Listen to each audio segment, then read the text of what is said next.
Welcome back, ladies and gentlemen. BTM here, excited to bring you a 1v1 in the Northwest Territories. It's me, BTM. I'm going to be playing as Japanese against my fellow clanmate, Spoli Samilia or something like that. He's actually the leader of our clan, and I've known him for like 5 years, at least online. And he's also going to be playing Japanese, so we're going to have a little bit of a Japanese versus Japanese mirror. It's going to be an excellent, excellent match. Now, I don't play Japanese all that often, so I'm not super familiar with what to use necessarily, like Japanese army mixture-wise. I did a little bit of research. I know that Ashigaru Musketeers are phenomenal. Yumi Archers are kind of their go-to units. Naginata Riders and Samurai are obviously very pricey, but very, very effective and powerful units in their own right, so I'll be definitely looking to use both of those. Now, my general Japanese strategy in the early game plan is to age with 13 villagers, but to send no first age cards. I'm going to save all my cards for the colonial age. And the reason why in this particular strategy I'm going to employ doing that is Japanese can send most of their cards twice, as you guys likely know. So therefore, I figured, you know what, I'm going to save that up for the second age. That means I'll have an extra shipment or two, which means I can get 5 or 10 extra military, or I can send an extra 4 shrine card, which is simply a phenomenal card. Japanese is so overpowered. So anyways, that's what's going on here. That's why I decided not to send any cards. I am using a little bit of a water-based deck since we ended up on Northwest Territories. As I said, I do want to be able to utilize some of those fish. It's really easy to send fish, and not a problem. Now, my Japanese strategy that I'm using actually consists of sending all your villagers to food and building shrines with whatever wood treasures you happen to find on the map. As you can see here, there's a wood treasure, and then actually I found another wood treasure a little bit farther south as the match progresses, so it's actually excellent. I think I'm able to build 2 or 3 shrines after my initial shrine that I can build from my initial amount of wood that I start with from my home city. I also didn't gather the coin, and I built both of my rice paddies, I built both of my orchards really close to me. That way I could gather them, and then if my town ever was in trouble, I could just pop my villagers in and out very, very easily. Something else I did there you might have noticed is I had one monk attacking as a meat shield and one monk back using his more powerful ranged attack. Just a little trick you use to kind of maximize the amount of damage you do, how fast. So other than that, the game's just beginning. As you can see here, here's a really good wood treasure, 110 wood, 3 cougars guarding it. As you can notice, I did check the cougars' health and attack beforehand. I didn't remember it off the top of my head. I know that kind of in the hierarchy of animals, like grizzly bears and polar bears are the worst, black bears are kind of mid, and then it's like cougars and jaguars, and then wolves I think are the weakest, I believe, if I remember correctly, something like that around the animal spectrum. As you can see here, I kind of also, again, I arrange a meat shield monk in front, then I just start stunning them. And we're going to try to just hopefully just be able to range attack both of them and kill them really, really quickly and relatively painlessly without taking too much damage. Japanese explorers are awesome. They are simply phenomenal units. They have one of the coolest abilities in the game. They have the ability to like smoke screen and then go right back to their home city drop-off point, which is, it's so cool. Anyway, as you can see here, we managed to gather that wood treasure, which allows us to make another shrine, which is really putting us above and beyond, I feel, at least economically. But ironically, at this point, my clanmate, Spoli, as I call him for short, is just absolutely staying ahead of me in score, and I was really, really shocked. As you notice, though, we did manage to get our first wonder up. They're the... I didn't write down the name. They're the Chajari Gates or something like that. Anyway, what they do is they give me an experience boost, but more important than the experience boost they give is when I build it, I get a military rickshaw upon completion of it, which is simply phenomenal. It allows me to build either a barracks or a stable, if I remember. Yeah, barracks or a stable right off the bat, which basically means I don't have to set aside 200 wood for my first shipment. I look at his deck here, mainly just to see actually if he had water cards. He doesn't. He's got a standard Japanese deck where I have like fishing boat cards. He pretty much has unit upgrade cards, which is a very wise choice. I mean, in a head-to-head fight, if your musketeers have a 20% increase in damage, they'll obviously win that fight. So it's a good choice by him to have the unit upgrades. I chose to have boats in my deck because of the economic potential. So as you can see here, we're now getting another treasure, which is a, I think 125 experience, which is simply fantastic. As you notice, we're going to be hitting the second age with 2 shipments available. Now, the reason why this is really an excellent choice here is every other civilization definitely sends 3 villagers as their first card, and 3 villagers is, of course, an excellent, excellent card. But not sending the 3 villagers and instead waiting until the second age is awesome, because I can then immediately, like I said, I can send more military. I could send 10 Yumi Archers, which is what I do straight off the bat, and it's really gonna give me a really strong point here to really get some early pressure and amass units a lot faster than he'll be able to. And it's actually kind of critical here because even when he hits the second age, which he's gonna hit the colonial age slower than me, he'll hit it, but he won't have as many shipments available, which means he'll be 5 or so men behind me in production. So a 15-man army versus a 10-man army, you do the math. I'm clearly gonna win that. As you can see here, I had a lot more time before him actually aging than I realized. I'm already making my first shipment of military units before he's even hit the second age. You can see from the little icon that appeared next to his name in the top right, it's HD, guys, by the way, so you can put it in HD full screen and take a little bit of a look to see. He did not age up with the one that gives him a military barracks. He aged up with the Golden Pavilion, if I remember correctly. I don't actually ever play Japanese. I don't play them in Treaty. I don't play them in free-for-alls. I don't play them in Rush. This was my first or second Japanese Rush game ever, actually. My second. So I don't play them all that often, so I'm not super familiar with their names, so my apologies. But as you can see, he's just hitting the second age, and if I had realized that in-game and I had been a little bit better, I definitely would have pushed a little bit harder here, because I would have had a much bigger advantage than I thought I did. I mean, he's just hitting it. He's probably just by now getting 5 or so units, and we got 16. So that's definitely a pretty good advantage on our side, and probably has 10 actually if he saved at least one shipment for the second age, which he most definitely did. Now my first 3 cards in the second age were all military units, but my card after that will either be my 4 villager card, which is again an excellent choice, or an even better choice, my 4 shrine cards, which is actually generally what I'm going to need to send soon. That way I can keep up with building population. The shrines are fantastic, as you guys know. They go around the map, place them next to some herdables, and gather some resources from the herdables, and they provide population. 4 shrine cards is awesome. When you build all 4, it's the equivalent of 40 population and housing, and plus you can gather some resources from them. So excellent card, excellent choice. As you can see here, I'm actually going to make some musketeers now. The reason why I was running a little bit low on gold, or a little bit low on wood, I wanted to allow my wood stores to replenish ever so slightly.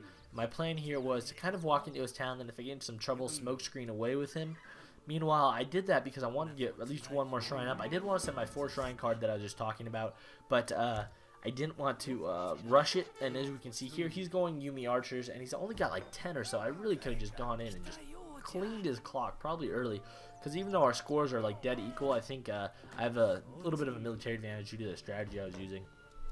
That was kind of my little bit of hesitation. Now you might notice here we're both going Yumi, and here, oh, I do go for him here. Excellent. Okay, you might notice though we're both going Yumi archers, and this is actually really I don't know how to explain this. It's actually the safe play to make, and here's the reason why.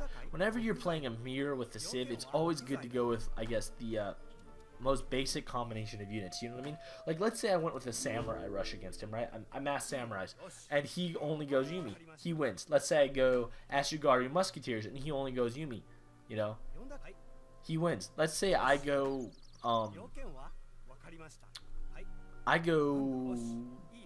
Naginata riders, right? I break out some I break out some Naginata riders, and he goes Ashigara muskets and Yumi. He wins. So it's really just always wise when playing a unit. It's always wise when playing a unit counter, I guess, to go with the simplest combination of units. In this case, it will be Ashigari musketeers and Yumi archers combined. Very powerful, very simple combination. Nothing preposterous, but it counters every single possible thing you can throw out. And then of course, as the battle goes, you can change your numbers with the ebb and the flow. I'm obviously going much heavier on the Yumi than the Ashigarus. I just need a few Ashigarus in there to keep him from to keep him honest, really. Now you might notice there, my home city waterfall is actually on the other side. It's not even in the stinking ocean. And I didn't realize that after I sent the boats, but my next card was 5 fishing boats, and I really wanted to pull ahead of him in economy at this point. I figured we're dead even, and here you can see, look at this, he's actually coming around and attacking my shrines. And this is actually the reason why I personally just hate playing Japanese. And as you can see there, he sends mortar units. I see them as I'm sending some, so I'll end up sending nearly my entire army. This is the reason why absolutely more than anything else in the world I despise Japanese. Shrines are, like, in my mind, the biggest stupid ripoff on the history of the planet. They act as scouts, because when you have a shrine on the map, you can see the area around them. They provide population. They have a decent amount of health. I mean, they're not like a 2-hit kill, but they're not ridiculous either. But they aren't like easily, they don't like just fall over. So usually, especially for the time of the game they're in, it usually takes units a good amount of time to actually kill them. They are, in my mind, the biggest and stupidest and cheapest thing ever. I mean, it's such a pain in the butt to have to destroy shrines. I mean, you saw that game where I was playing Sue against the Japanese, and I couldn't raid him because he was in shrines, and I obviously was using bow riders, which don't have a good siege. I mean, shrines are ridiculously OP in my mind, at least as a civilization bonus. As you can see here, though, he was destroying my shrines. My army caught him a little bit off guard. He noticed really quickly and shifted, but at the same time, that's a rough spot to be in for him, because now I can really push, and I think I'm going to be able to decimate him. He lost 20-30 units probably. I probably lost 10 maybe, if that. Advantage of just having a bigger force. And I think what happened to him is he kind of had probably trouble getting all his units to attack. That's a glitch I've noticed. As I've been trying to micromanage at high levels, sometimes if you press Alt attack and you're trying to shoot units while you're near an enemy building, some of the units will automatically just start burning the building instead of killing the other units, and that just sucks balls. I mean, that's just a really cheap and sucky thing. So as you can see here, though, I did build a market. People always say, Big Thunderman never builds a market. I'm gonna whine. Wah, wah, wah, wah, wah. Well, look, there's a market, guys, so I'm kidding. You guys don't whine. But I actually am very self-conscious about my lack of market building. My problem's always like, well, I need these resources for men or villagers. I don't have more to invest in that market upgrade, so probably not smart that I wait so long, but I'm trying to get used to using it more. And as you can notice here, I do send my fishing boats to go I just auto task them to deal with every single fish that they can possibly fish. I just don't want to have to go look at them anymore. And as you can see, I kind of creep into his town a little bit. I got kind of my little bit of a front runner party. I'm going to back up, and he's going to pursue me. And this is going to be great, because what's going to happen is he's going to pursue me, and there's a bigger army, and he realized pretty quickly what's up. He's actually a second lieutenant in Rush, and much, much better. I think he's a captain in Tree. He's a really good player. So he's a pretty smart and savvy player. You might have noticed there with his, when his Yumi archers came around and attacked my shrines, that was actually really smart of him, because I bet he moved right after I saw his Yumi archer staying put. So what that meant was he saw where I was, you know, okay, look, there's my units just sitting there, right? Or he saw, you know, okay, King Eric saw my units, that's my in-game name. He saw my units sitting there, so I'm now going to go move them immediately and not have them where he thinks. So he was actually playing pretty well. That was a pretty smart move. Again, choosing to save my cards till the second age, I think, was really what put me over the top here, and it really gave me a humongous advantage. For some reason, I missed having that boat on that fish, and dang, look at this. He does get some Nagata riders, Naginata riders out on the field really quickly, and that's going to put me in a big amount of trouble. We're going to separate our Ashugari mushroom.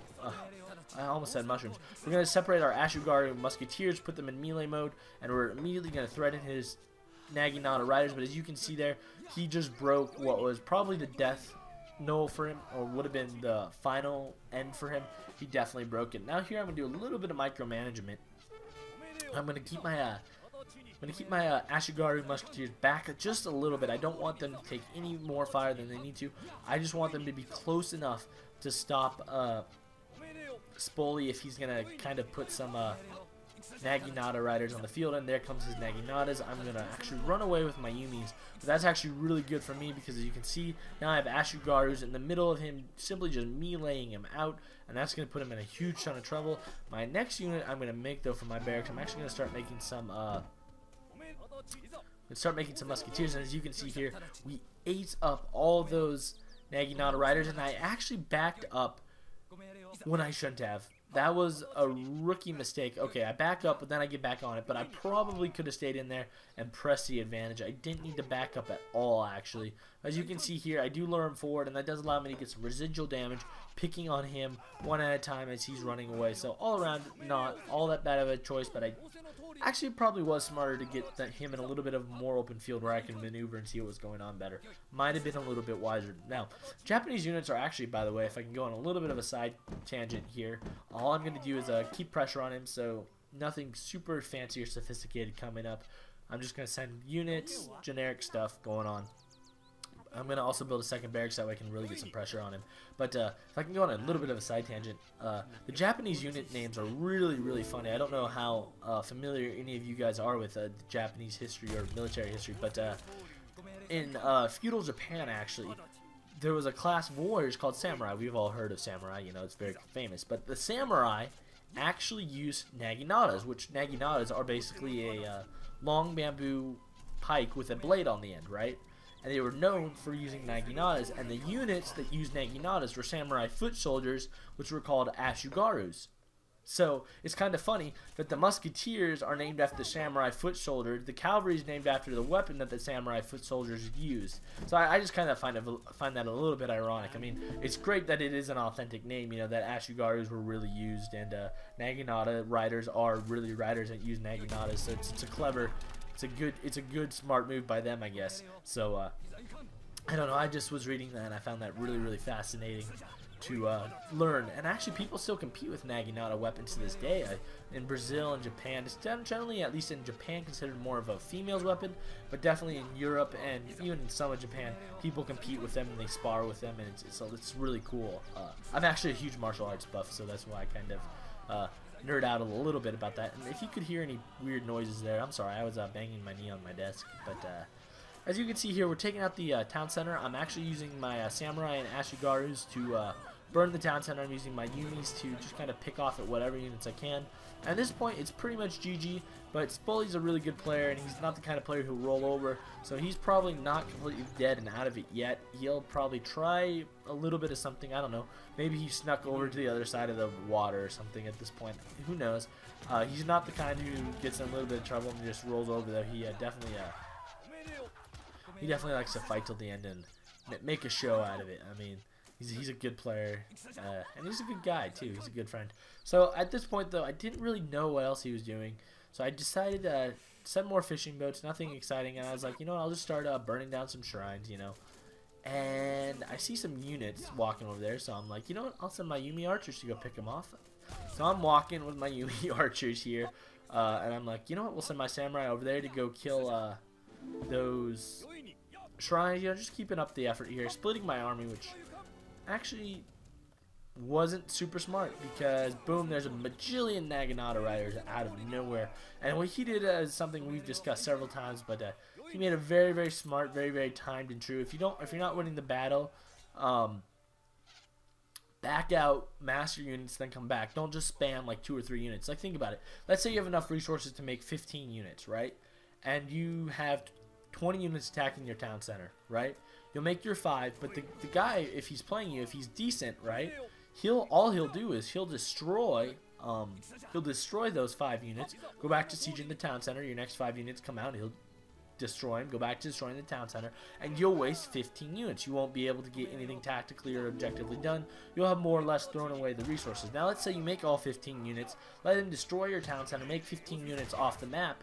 Your town center is dead either way, but now you have 15 of whatever unit you had there alive. Now at this point, though, he's actually going to overcome me militarily. He's going to defeat my military that had been pressing on him, and it's not necessarily the complete end of the world. As you can see, I do have a bunch more Ashigaru musketeers coming. I have 2 barracks up, and I'm pretty much spamming units at this point where I can afford to, which is good. I'm actually going to build a 3rd and maybe even a 4th barracks and really kind of put the pressure on him. But as you can see there, he chose to back out. He built a barracks away from his town center. Let me waste my time destroying those buildings while he went around and really kind of took advantage of the fact that I was doing that. And now he's in a much better place. As you can see here, though, I'm just building some more shrines and really working just to finish him off. I mean, because I'm a good player, I'm probably not going to lose a game. I'm not going to allow him to rebuild. I'm not going to sit back or anything. But as you can see, he definitely made a wise choice there. And now he's got Naginata riders running all over my base, and it's just like kind of annoying. But fortunately there, I am going to ring my town center bell. I'm going to protect my villagers. And yeah, he played pretty well there. I mean, obviously the game's at this point not won for him, but he definitely is making a show of it. You know, he's pushing at the right moment. He's doing some good choices. He probably wouldn't have been in this position if he hadn't saved his cards for age 1, or hadn't. I'm sorry. He would have not been in this position if he had probably saved his cards for age 2 and hadn't lost his initial military encounter versus me. But at the same time, he's still playing really well, doing a really good job. And I said,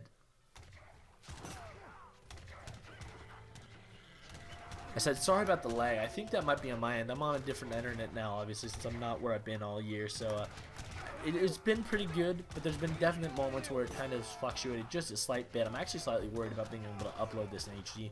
We'll see. But as you can see, we do actually end up taking him out pretty completely here. And at this point, we're just going to mop up. It's time just to march our units on through and just finish anything he has left. We have 4 barracks and can now afford to make units 20 at a time. And that's pretty much going to be GG for him at this point.